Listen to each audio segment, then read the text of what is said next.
Today's episode is sponsored by Moyo Mysteries. Moyo Mysteries offers spiritual consultations, pelvic steam plans, and full spectrum birthwork services, from fertility and birth and labor to loss and bereavement and abortion work. Moyo Mysteries also offers a variety of educational projects and upcoming trainings. To learn more, you can visit www.moyomysteries.org. That's www.moyomysteries.org. Also follow on Facebook and Instagram under the name Moyo Mysteries. Let's start the show. Hoodoo plant mamas, get your soul fed and your spirit read. This here ain't no trend. I possess the power from way back when. Back when folk were stripped from all of their kin, so they had to find the magic within. So I got on my ancestors to gather my herbs. I conjure at my altar. Voodoo plant mama. I manifest growth and I release trauma. Child, we just out here trying to water our plants and mind our business, you know? Everybody ain't from the deep south, man. Everybody can't have culture like us. Hey y'all, and welcome back to another episode of Hoodoo Plant Mamas. I am your host, Leah Nicole. And I'm Danny B. And today we get to talk to Crystal Wilkinson, who's the author of multiple books, but most recently Perfect Black. But before we get into that, Danny B, how are you doing? How are you holding up? I'm actually doing really good, and I surprised myself by saying I'm doing really good, but compared to how I've been doing, I feel like I'm getting a bit more balanced emotionally. Things aren't perfect, but um I gotta say, I'm probably gonna keep reiterating this, that my art, this podcast, my friends just reset me in ways that I need. And I feel like I've just been receiving a lot of love, particularly from my friends in different ways. And it's helped me a lot with, this journey, this Saturn return and all the other things I'm, battling. So yeah, I'm so thankful to be feeling good today. Sorry to jump into gratitude, but that's where I am today. Yeah, that's really great that you are feeling good today. I have also kind of had this sort of shift. I know last episode I was like, I had a bad week because I did have a bad week. But I really had to just, take a break and sit down and really prioritize some things, set some boundaries. Something that I have been wanting to do more of is go out in nature. And for those who don't know, I live in a Florida coastal city, and the beach near me is overrun by red tide because our governor is a megalomaniac. And I had to drive. I had to drive like an hour and a half to go to the nearest beach that didn't have red tide. But it was such a great experience. Like, I just remember the whole weekend before, like, my whole body just wanted me to be in the water. And because usually pre COVID, I was at the beach like once a month. And while yes, I do know like the beach is a quote unquote safer place than being inside, um, I'm still paranoid. But yeah, so I'm trying to get back out in nature more. I'm trying to slow down. I'm trying to set boundaries around my routine. And trying to incorporate more breaks, cuz my motto lately is, the world won't end if I don't finish this thing today. So, there's always tomorrow. Amen. Oh, I love just the self-patience. I think we all need to get better with having patience with ourselves and also just saying fuck it sometimes. Fuck Yeah. it till tomorrow. Well, let's get into some gratitude. What are you thankful for today? I rarely ever have gratitude for men, but I am I'm grateful for my roommate. He's been very gracious with me and very patient with me, and he's been the one who's been encouraging me to take breaks. And he's like, "Hey, if this thing isn't done, you can just do it tomorrow, or you don't even have to do it." And just to constantly have his support has been very helpful to me. So I'm grateful for that. What are you grateful for? Yeah, I guess to reiterate what I was saying during the check-in, grateful for art, grateful for this podcast and the people we get to talk to. Um, Grateful for my friends, and I'm grateful for the I'm thankful for grief. What grief teaches us, especially with letting go.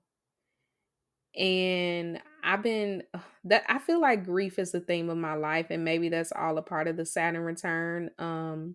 I saw a tweet yesterday about how in hoodoo and any kind of ATR, the sacrifice and offerings doesn't look just one way. Sometimes a sacrifice is letting go of things that don't serve you, letting go of things that your ancestors or God or whoever is a part of your spiritual you know, your spiritual team.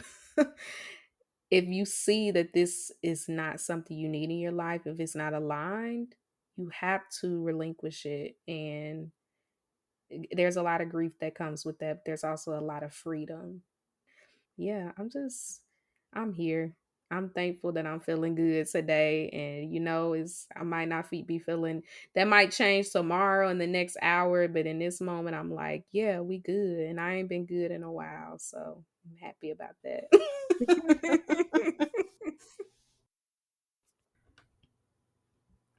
All right, y'all. So here's some ways to support Hoodoo Plant Mamas. You can follow us on social media. We're on Twitter at Hoodoo Plants and Instagram at Hoodoo Plant Mamas. You can also rate and review us on Apple Podcasts. To monetarily support our podcast, you can join our Patreon. We have a $2 tier for those who want to give every month to show support. Our $5 all access tier includes monthly minisodes, tarot readings, and plant content.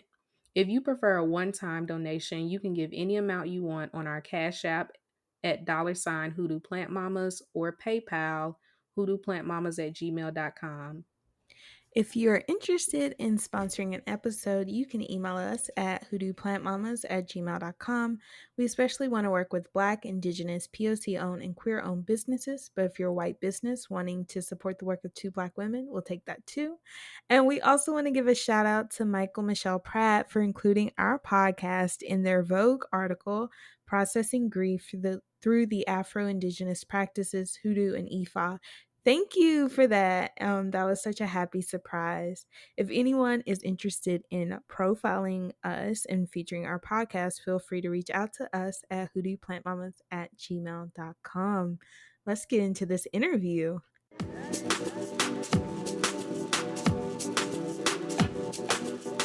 So today we are joined by Crystal Wilkinson. Would you like to introduce yourself and your work? Sure. I'm Crystal Wilkinson. I have written, this is my fourth book. Perfect Black is my fourth book, and it's my first collection of poetry. My other books, Blackberries, Water Street, and The Birds of Opulence, are all fiction, with the first two being collections of short stories and The Birds of Opulence being a novel. And then I guess everything else will sort of come out while we talk, but you all know, and your audience can probably tell from my accent, that I am from Kentucky. Yeah. Always been from Kentucky, carry that on my tongue. So, I also want to add, not to like put you on the spot, but also the Poet Laureate of Kentucky. Are you the first Black woman? yes, yes, I am the first Black woman poet laureate of Kentucky. Yes. And a host of other accolades under her belt. Too many to list. So I won't put you too much on the spot, but I did want to acknowledge that because that's such a big deal and so important. So a lot of what we emphasize on the show is, as a part of our podcast, is hoodoo, and a lot of that is about ancestor work, ancestor veneration. That's one of the most important components of the tradition. And I think ancestor veneration is not exclusive to like the altar, kind of traditional altar with pictures and candles.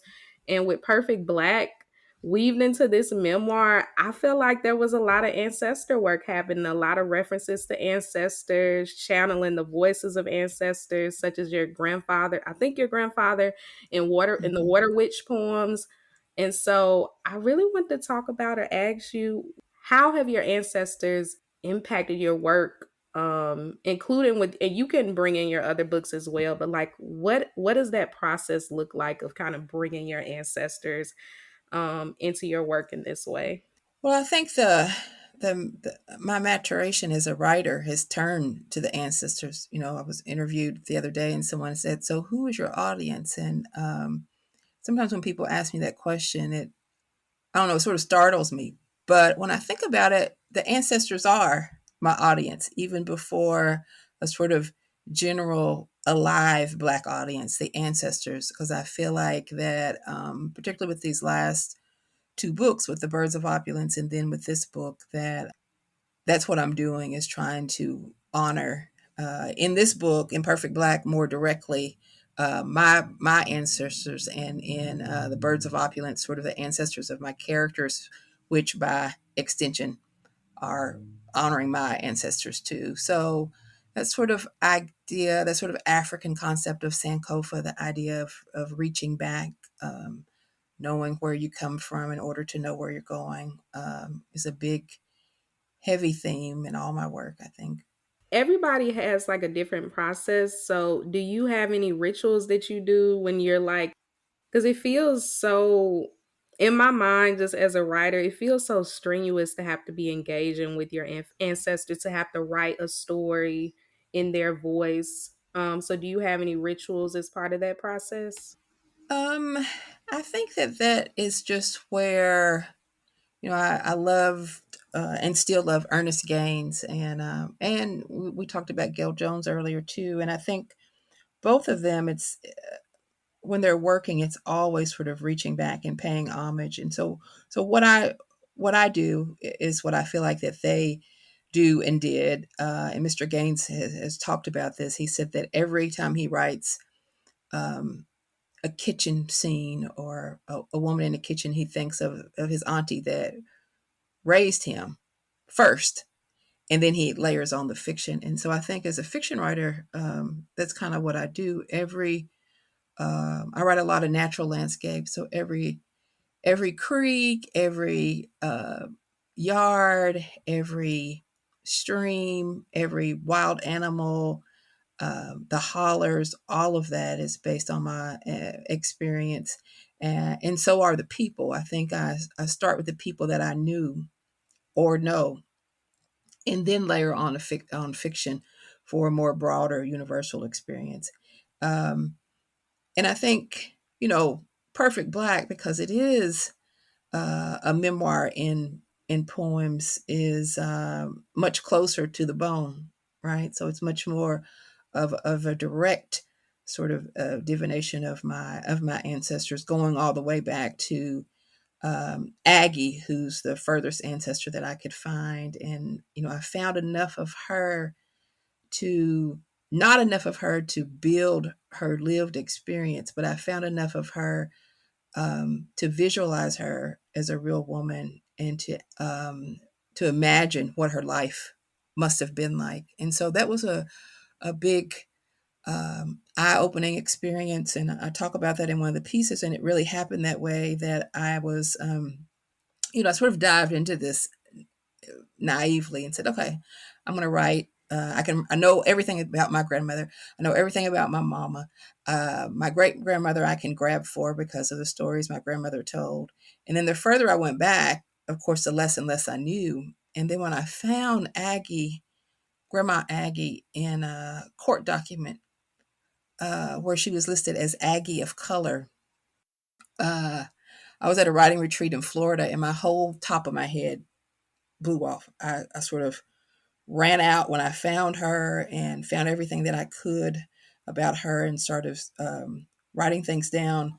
The line, "I hear my mother calling my name, but not in your language," came to me, and I just ran out the door and walked along the beach as fast as I could, crying, and came back and started writing about her. And that sort of physical emotional experience is sort of what I've had to go through, even with my own grandmother, of writing this book. And I think Perfect Black is sort of a stepping stone. That's the book that I'm in now because it was just came out a couple of weeks ago. But it's sort of a stepping stone to my next book, which is an even deeper exploration of those ancestors. So I think it's a mental process, and it's even a physical process. Like feel like that.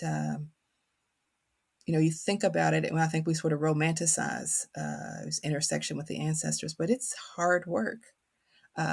It's emotional work. It's physically hard work. Yes, thank you. I'm glad you said that because I want people to know it's not easy. Yeah. I'm kind of excited for this next book because I did love Perfect Black. I love how you wrote about Black girlhood. And within the first few pages, you wrote about being from a Christian community and being baptized. And you wrote, but I didn't feel holiness, wasn't even exactly sure what holy was, just did the expected. Which I definitely felt as a teen growing up in the Bible Belt. And for me, I kind of used that gap between how people told me I should be and who I actually was to kind of overcompensate. So yeah, and then in Did If You Will the Picture, you wrote about being 16 and you wrote about being horny, which I definitely understand. So I'm wondering how you were able to navigate those feelings of not being holy in this Christian community, but also having these very normal but stigmatized teenage hormones. Mm. Um, that was difficult. It Yeah. was. And then if you add, and I write about it, you add sort of sexual abuse on top of that. Mhm. That was happening to me. It was a very confusing time. Like I constantly, when I referenced my growing up and what I was supposed to do in our Christian community, I just constantly thought I was going to hell. Like always, I was just like, okay, today is it. And I had a very, and probably because I was an imaginative person, but also I think that's just how some of those Christian communities, that's just like my community was strict. And I literally went through my whole first year of college thinking everything, just constantly. I was so shocked and so much like a fish out of water and had lived in such a protected, naive way that I just thought, oh, y'all going to hell. I'm going to hell. And the first time I had sex willingly, I literally, I didn't write about this, but I should and I will. I literally thought that my grandmother and God were going to come through the ceiling. Like at that moment, there was no pleasure in that moment. I just thought, oh my God, this is it. Here they come, hand in hand. This is it. I'm going straight to hell at this moment. And so that was it was just damaging. And not, as an adult, I can think about that's not what religion was supposed to be about, but the fear was so much of what it was about for me as a teenager. I heard that on the thinking your grandma and God was gonna come get you because my grandma is still living, but she also is like like a when I was all through my teens and stuff, I snuck and did some stuff, but she was always looming over me as like, I'm not gonna do that because some way, somehow my grandma is gonna find out. Like she was up there with God as far as as far as like, I just feel like she gonna know. It doesn't Yeah, matter. I just envisioned them hand in hand. They holding hands, a dual force, like coming, busting through the dorm room. Like here they come. That's been my life forever. So I really felt that. I really resonated with On Being Country. And of course, I love the conversation you and Kiese had. I feel like I've shared so many of those experiences of like shame around my accent. Um, I haven't figured out how to make it go away. I still haven't figured out how to take the Mississippi out of my voice. During your talk with Kiese, y'all talked about the different types of country, and Kiese mentioned how Kentucky country felt similar to Mississippi country in some ways. And I agree because I remember the first time I met Minda, who is also a writer from Kentucky. And I told her that the first thing I remembered about her was how loud and country her laugh was, and how I liked that because it was familiar. And so this poem reminded me of like our dialects, how even our dialects and the way we talk keep us connected to our ancestors, which you sort of get to in this poem. And you say, it's the makeup of my spirit. Country is as much a part of me as my full lips, my wide hips, my dreadlocks, my high cheekbones. The way words roll off my tongue is the voice of my people. I needed this. I've been needing that all my life. So, can you talk a little bit about what it was like? Basically, I saw this poem as you sort of talking about returning to yourself and your roots, um after all of the shame around being country, being from Kentucky. So Hmm. can you talk a little bit about what that was like? Yeah, and it's an ongoing fight, right? So even still, all these years later, I still will code switch like we all do. It's sometimes I just don't want to have to answer that question that I've had to answer my whole life, which is, where are you from? Where are you from? You get that. And I've tried to embrace it like a banner now when I begin to explain that it's not as much of a stigma. I don't see country as much as a cuss word as it used to be. I take that and hopefully have flipped it around and see that as a sense of pride, because it is. We should be proud of that. That's something that's ancestral too. That's part of our culture. And I've just tried to embrace it. And it was sort of leaving home and trying out new voices. I can still do it. I can still change my voice to where I don't have to talk about where I don't get that question. And sometimes I do, and sometimes I don't. Um, and I sort of pick and choose now when to turn it on or turn it off. But it's always there, like you said. It's always there, and it's just like fighting against your natural state. And in that poem, I say I allowed my tongue to return to its natural state, and and that's what I do when I get around somebody and that's probably why I relate so much to Key too, is because he is country, and I can hear it and I can feel it. And I'm like, okay, whew, all right, I'm home. Uh, and I can hear it in your voice as well. That there's something familiar, and I do it at work. I'm always, I'm a professor, but you can catch me with the cleaning crew or with the people in the lunchroom, because they're the ones that have the thickest accent. And I'm like, right, here's my people. My people are over here. Or in the doctor's office, I can spot, my head will spin all the way around. I can pick up a country accent from across the room. And I'm like, there's my people. And I used to embarrass my children. They were like, oh my goodness, there she goes again. And then if I talk to somebody from home, then I get twangier and twangier until my accent matches theirs. And my kids are like, oh my God, there she goes. My husband does that too. Like, who are you talking to? Like if I'm talking to my cousins on the phone, he can tell the difference in when I'm talking to somebody from work.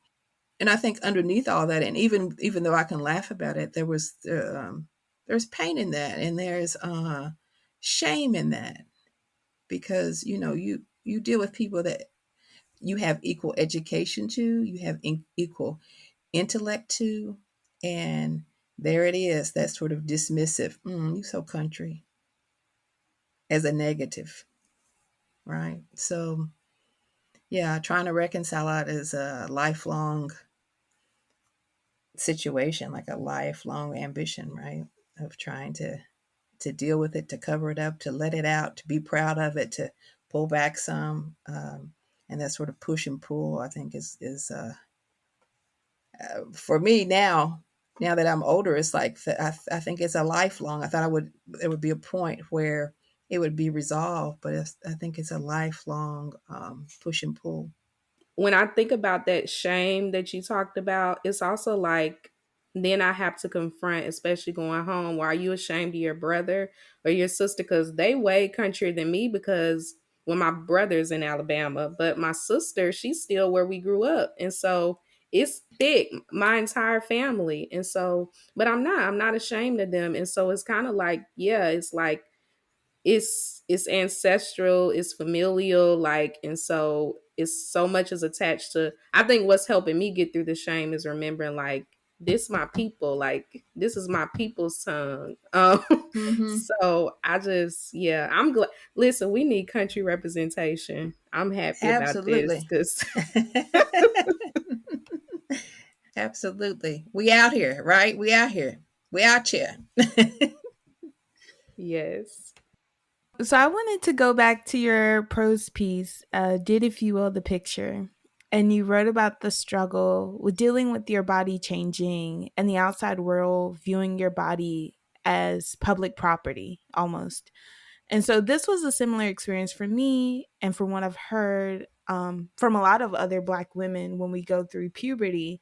And so you also had a poem about a wet nurse, and you kind of expanded on this lack of agency on our bodies in a historical perspective. So I know you talked about, the Black deacons at your church, but then also the white boys at your school. And so there's a bit of like racial and gender components to this. So I'm interested to hear more of your thoughts concerning these violations towards our bodies. I think still the black female body is the most disrespected. Like if you look at old school writing, you go back and you look at Audre Lorde, or you go back and you look at Gail Jones, or you go back and you look at any number of writers who were writing, and you look at what is it, Black Eyed Susans and Midnight Birds and those sort of anthologies, you see recurring themes from the 60s and the 70s and the 80s, and it's still the same experience. Young girls that I Mhm. talk to now in 2021 are still experiencing those same things where when you think about it, it happens and it becomes almost a sort of part of being a Black girl, but it shouldn't be. Like, when you think about it, how dare anyone to think that it's appropriate to touch someone who doesn't want to be touched? How can that be normal? How have we got to the point that that's been normalized for centuries? Of course, we know that that was the Black body was currency during slavery, but even now in 2021, we live in a society where what happens to young Black girls' bodies, to Black women's bodies, is okay. The rest of us says, and of course it's not, but we are made to feel as if it's okay. If it's normal that a boy will slap a girl's behind when she walks by in the classroom, or grab a breast, or an old man in church will hunch up behind you or something. Like, that's not normal. And, I think we need to start empowering girls to call it out. I know it's difficult to do. It took me all these years, decades, to sort of call it out.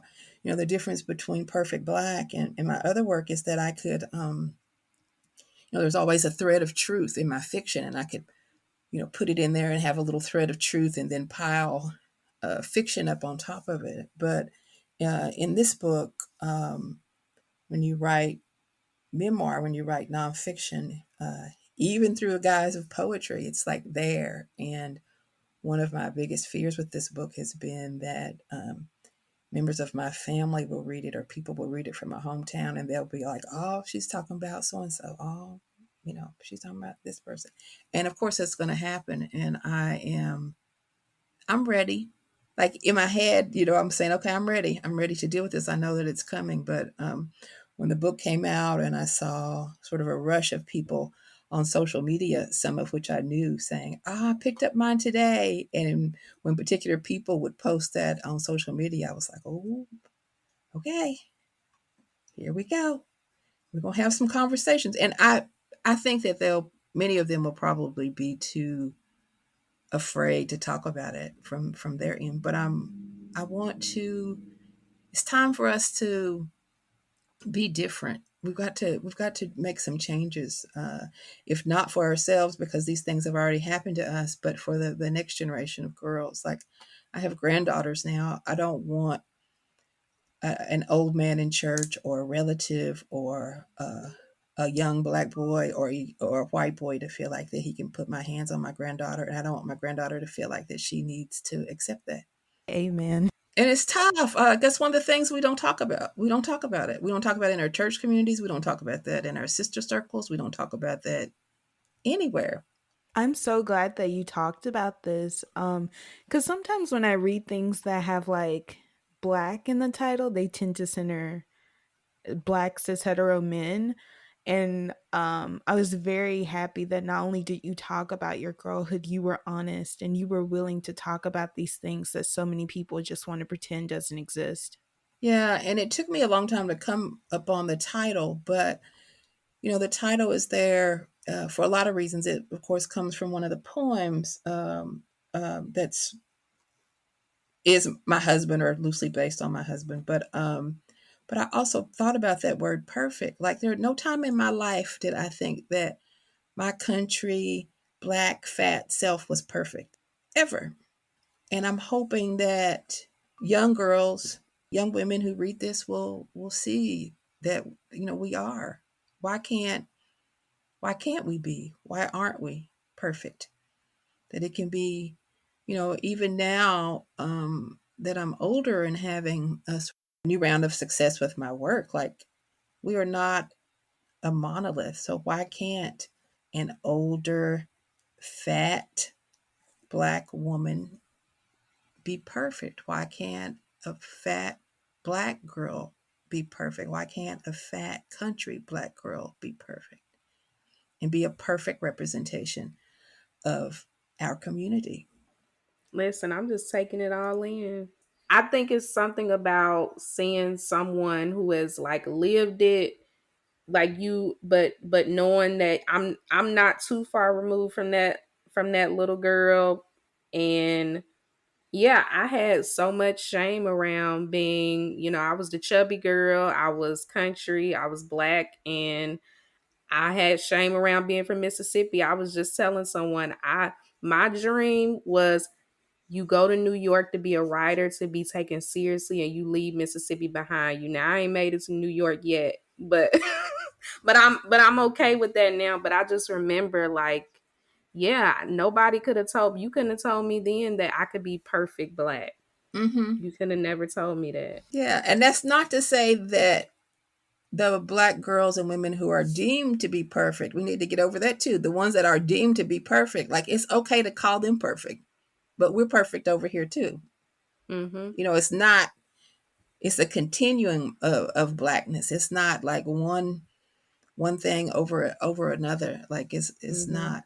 And I didn't get into that a lot, but it has to do with colorism, body image, again, accents. All of that plays into these ideas of who's black and who's black enough and who's perfect, who's got the perfect body. You see this sort of acted out too with if we're looking at celebrities, you see that acted out through Lizzo, like Mhm. the stuff that she has to go through Mhm.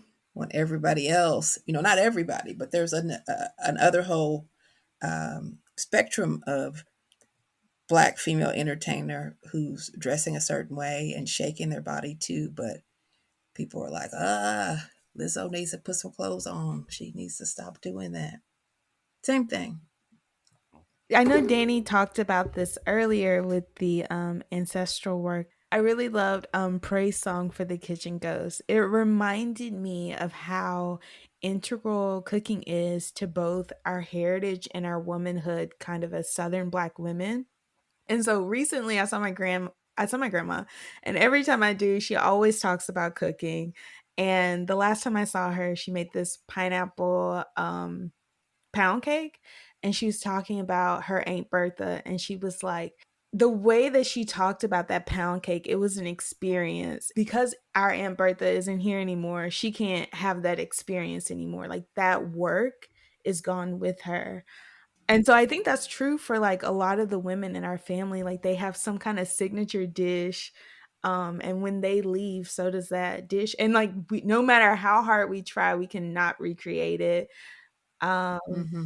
so a question I had. So my grandma explicitly told me to not share her recipes. So I was I wondering, tried to get the pound she cake she recipe. did, and my grandma was like, "You cannot be telling people my recipes." I was like, "Okay." So I was wondering, would your grandma approve of you sharing her recipes? I think so. I Okay. think that so because we've got it covered, like it's like okay, I've written about it. It's got her name on it. It's got my name on it. So it's not if you're sharing it, then it's not theft. And I think that's what was one of the biggest things that they were afraid of. But food is culture. My next book is I'm sort of stealing from myself. So Praise Song for the Kitchen Ghost will appear in the next book, and that's the title of the next book because it's all about my matriarchal lineage and their recipes and black um, foodways, particularly Black Appalachian foodways. And I'll go all the way back to Aggie again and all the way up to my mother and me and even on to my daughters to talk about food. But um, there is a way of paying homage when you when you cook. One of the things that I still do, especially around the holidays, is I miss my grandmother so much, and I sort of channel her in the kitchen, right? And sometimes I have a dress that belonged to her, and I'll hang the dress up in the kitchen. I have the audience can't see it, but I have this old recipe box that I had in high school that's rusted on the bottom, and it's flowers on it, a tin metal box, and it's got her recipes in it that she hand wrote. And so I can hear her voice because they're not like recipes you'll find in a cookbook. They're just like, first you want to do this. Then what you're going to need is to get you some this and get you some that. So they're like almost letters from her. And I love those. And I am going to recreate them in that next book. But something funny about what you said made me laugh is because a woman, my grandmother was a domestic worker and cleaned up houses for white people in town. And so one of those women contacted me. And I always both want to hear a story about my grandmother. And another part of me is going, oh gosh, here this woman goes again. So she contacted me on Facebook and she said, well, I want your address because I want to send you some things that has your grandmother's handwriting on it. And she sent me a recipe for my grandmother's jam cake. And I just cracked up because I'm like, that ain't Granny's jam cake. But it was in my grandmother's handwriting. And she had written it out all nice and presented it to her. And this woman and her whole family, this was their jam cake now that they make every year, been making for like 20 or 30 years. And I just said, okay, thank you. That's not my grandmother's recipe. The one we have is her recipe. And I was like, okay, that's how you do it. All right. So she had tweaked it a little bit, gave them a whole different recipe. But I guess it was good because they still making it. Listen, me and Leah were just talking about this because I call and ask my grandma how to make some, and I'm just like, I just feel like it's something you're not telling me because this not coming out the same. This is well, not coming out the well, same. so much of it is not written down. Like because of the pandemic, like during the holidays, my daughters and I cooked on Zoom. And it was so funny. We thought we would really miss each other, and we did, but it was hilarious with us all on Zoom. And my daughter was like, okay, mama, what am I doing? And I said, well, I'm going to email you the recipe. And so they email, and then they get back on Zoom and they hold their dish up and be like, what happened? My corn pudding, look at it. And it's just something in the ritual of it too, because my daughter, before we even got started, she said, oh, I'm tired. How you do this? I said, we ain't even got started yet. She said, I need to go lay down. I'm like, we ain't even started, girl. So, but the ritual of it and the way you might have it written down, but you're like, that it needs, instead of 2 cups of flour, you know it really needs 2.5 or 3. And so if you stick to what's written down, it ain't gonna turn out right. Or you know what it's supposed to look like. That's the problem when I'm cooking and trying to tell somebody how to do it. And that was the problem on Zoom. I would be like, hold it up to the camera. And I'm like, what is that? That don't look right. Then she'd go back over a recipe. But yeah. And passing that on feels good too.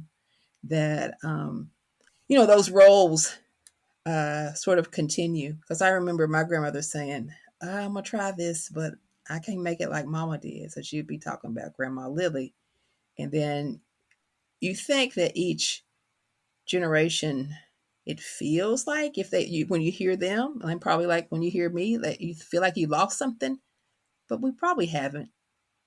I think a lot of it has to do with time. Like I feel like that the dishes my grandmother taught me to make it when I was 10 or 12 years old, like I've probably done as well as I'm gonna do with them now. All these years later, it's like, okay, if I ain't got it now, I'm never gonna. This is as good as it's gonna get.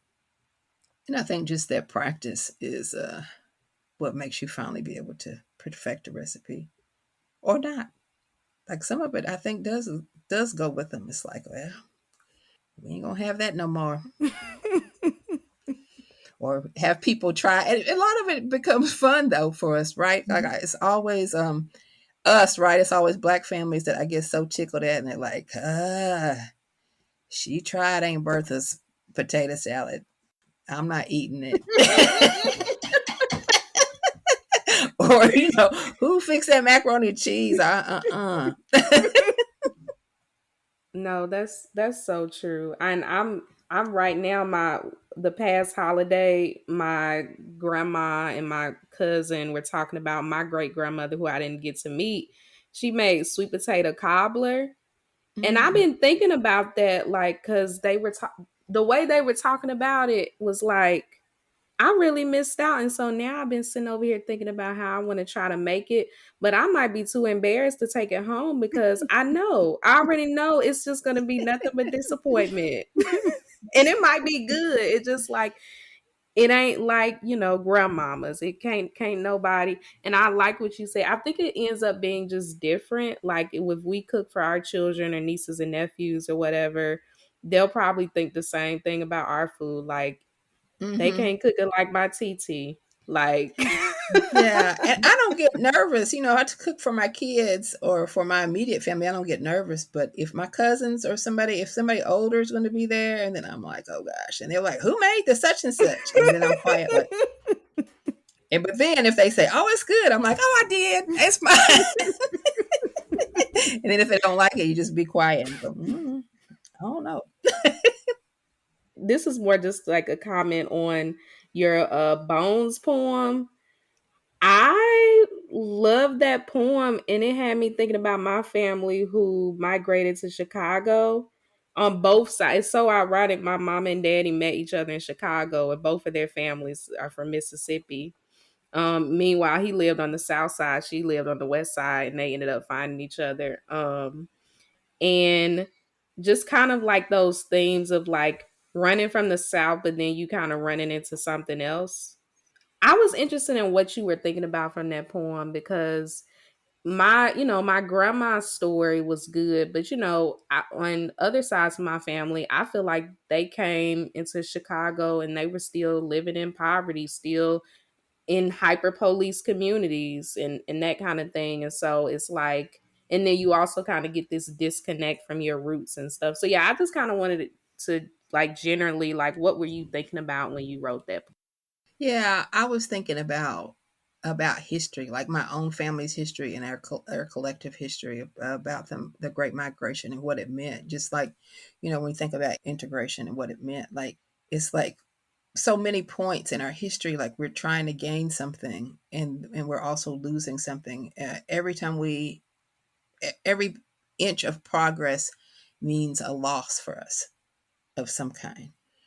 Like leaving the Jim Crow South meant that you left family behind, you left uh, culture behind, you left a firm establishment behind. But like you said, you move and then you're in a city and there may be particular freedoms that you've gained or particular jobs that you can get, but you still had police brutality. You still had racism.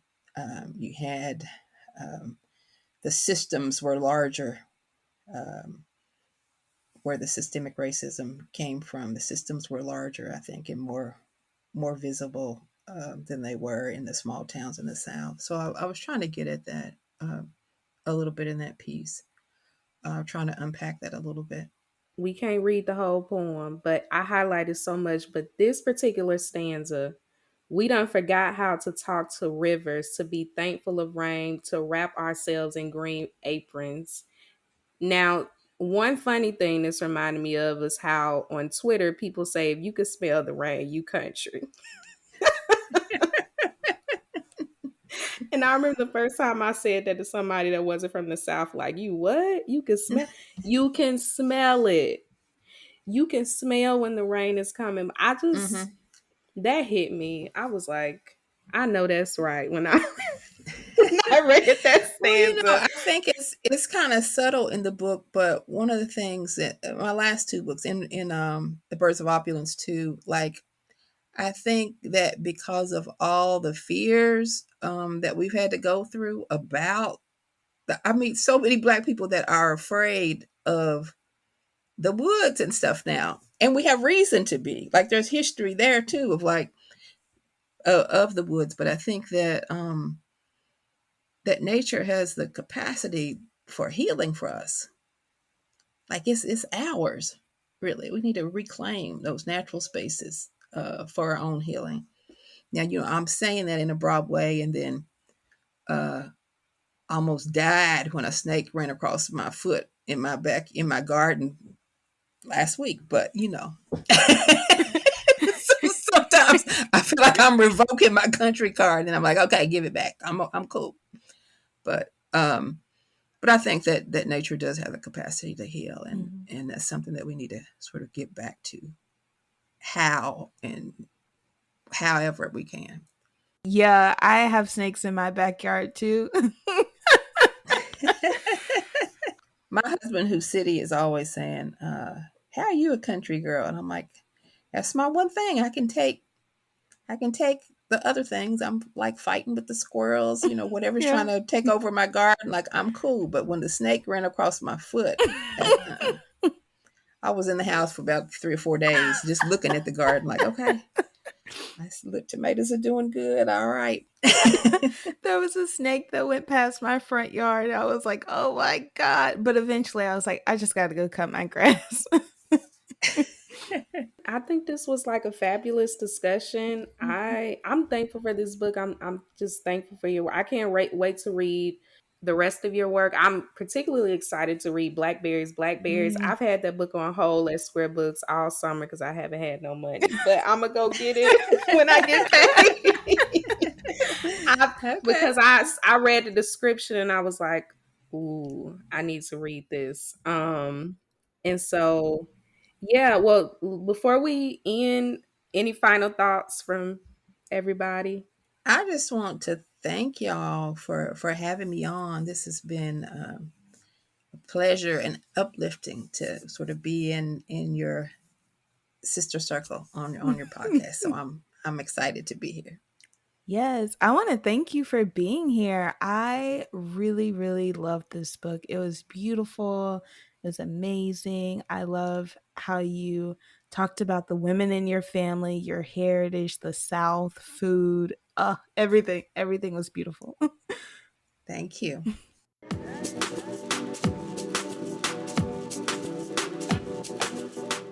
That was such a beautiful interview. I really love talking to Crystal. So, Danny, I'm wondering, what are you still holding on to from this interview? I'm still holding on first to our discussion of shame around being country and having an accent, being from Mississippi, being from places that are, not seen as like the good place to be from, and how our tongue, our native tongues are a representation of our lineage. So being country is connects me to my ancestors and connects me to my family. And then the inspiration for the title, like the audacity of declaring blackness is perfect. I love the point she made about it being a continuum. Perfect black doesn't just mean one thing. It's fat black country girls can be, perfect black. And I love the way this book honors her ancestors, but also feels like a love letter to Southern Black women, reminding us that like we're perfect regardless, and all our countryness, our fatness, our blackness, our nappy headedness, like whatever, like we perfect. So I'm just thank you, Crystal. Like, oh my gosh, it's yeah, a blessing. Like that interview and talking to her was a blessing. I agree. And I definitely agree with the title Perfect Black when she said that. Um, but I love her talking about girlhood, and I love her like really coming to task when it comes to kind of the harm that black girls face, the harm that black um, women continue to face, have always faced in this country. And it was sobering when she was talking about like, it hurts her feelings to say like, oh, these things happened to me as a black girl in the 1970s and they're still happening to black girls today. And she's like, I don't want this to continue to happen for black girls in the future. So yeah, that was a lot, but it was very, very necessary, very much appreciated. I also love when we talked about food. I know when I read Perfect Black, she was talking about cabbage and sausage, and I had never had cabbage and sausage before, but when I had read that book, it was like the third time it was referenced to me, and I'm like, I'm gonna figure out how to make cabbage and sausage, and I did, and it was delicious, and I'm probably gonna make it again soon. um Can I get a recipe? Because I'm ready to make it. I've had it before by somebody that could throw down. So I'm like, I want it now. You making me hungry for it. I didn't do it. I didn't do anything hard. I just did onions, half a head of cabbage, and then a pound of hot country sausage, salt and pepper. Just fry it. That's it. It was good with some cornbread. We gonna talk. So she mentioned this, and she's mentioning it in interviews. So this ain't like a secret, but she's working on I think it's gonna be like memoir cookbook. hmm Y'all better go get it. Like I can't wait until we get more information about it, but go get it. And go get like her other books and read them as well. Like Yes, Blackberries have been on my like to read list forever. I'm so excited to read it one day. mhm. But yeah, it was a blessing. And you mentioned the food. It's so much from the interview that hmm fed us, but like, listen, country black folk, one thing we gonna do is eat, period. Like, And eat good. okay, you not going over to somebody when we get together, food. I think with black culture in general, food is so much at the center of everything we hmm do. Somebody died, we eating. We hmm eating. We having a fish fry the day before the funeral. And we might have, people probably gonna get together drinking and eating after the funeral. That's what we do. When somebody get married, it's gonna be a fish fry either before or after the wedding, like somewhere, or somebody gonna put some food on the grill or be at somebody's house. And so, man, that book's so southern. It's so southern and rich in love. Like that's somebody who loves black people and it breathes through the work. Period. So anyway, I'm about to get on a soapbox, but I'm saying we got lucky. I hope people remember, like we got to have Crystal Wilkinson on our podcast and you love to see it.